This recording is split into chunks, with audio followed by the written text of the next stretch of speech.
Hello, bachchon. Let's read the question. Select the correct statement with respect to alkali metals. First option is melting point decreases with the increase in atomic number. Second option is potassium is lighter than sodium.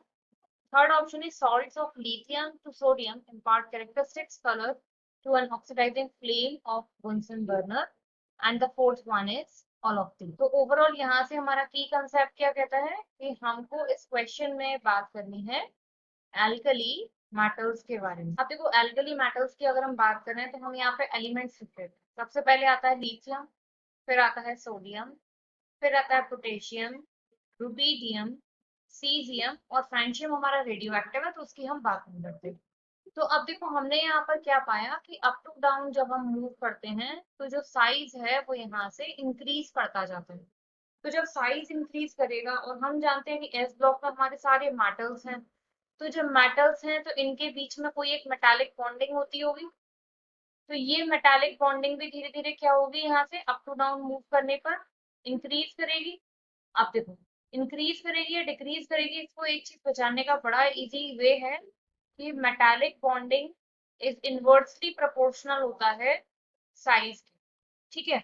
अब जैसे जैसे यहाँ पर size increase होता जाएगा तो metallic bonding हमेशा क्या होगी यहाँ से डिक्रीज।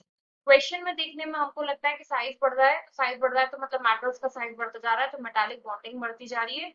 जबकि एक्चुअली में अगर हम इस अपने फॉर्मूले से निकालें तो मेटालिक बॉन्डिंग हमेशा डिक्रीज होती है। तो अपने फर्स्ट वाले ऑप्शन पर आओ, metallic melting point decreases with increase in atomic number. अगर इनकी बॉन्डिंग यहाँ से डिक्रीज हो जाएगी तो बॉन्डिंग डिक्रीज होने से जो मेल्टिंग पॉइंट है वो भी क्या हो जाएगा अपने आप डिक्रीज। तो ए ऑप्शन यहाँ से हमारा करेक्ट हो जाता है। अब बात करते हैं potassium is lighter than sodium. तो अगर हम इस ट्रेंड की बात करें लिथियम सोडियम पोटेशियम, तो यहाँ से यहाँ जाने में हमारा साइज इंक्रीज कर रहा था। अब यहाँ पर साइज इंक्रीज करने में पोटेशियम का साइज यहाँ से अचानक से इंक्रीज होता है बहुत ज्यादा। तो ऐसे में जो हमारी एटॉमिक डेंसिटी है जिसका फॉर्मूला होता है atomic mass upon atomic volume, तो सडनली इसका वॉल्यूम इंक्रीज होने से यहाँ पर क्या होगा कि डेंसिटी जो है वो कम हो जाती है। तो डेंसिटी कम होने से जो हमारा ट्रेंड यहाँ से बनता है वो कुछ इस तरीके से बन जाता है रुबीडियम और सीजियम। तो अचानक डिक्रीज आने से क्या होता है कि पोटेशियम जो है वो लाइटर हो जाता है सोडियम से। तो बी ऑप्शन भी यहाँ से हमारा करेक्ट हो जाता है। अब हम आते हैं सी पर।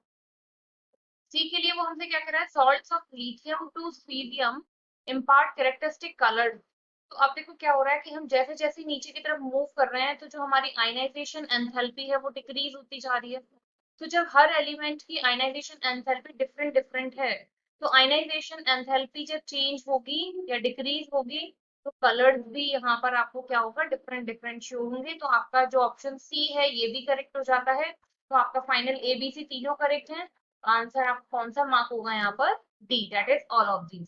I hope you understood well. Thank you.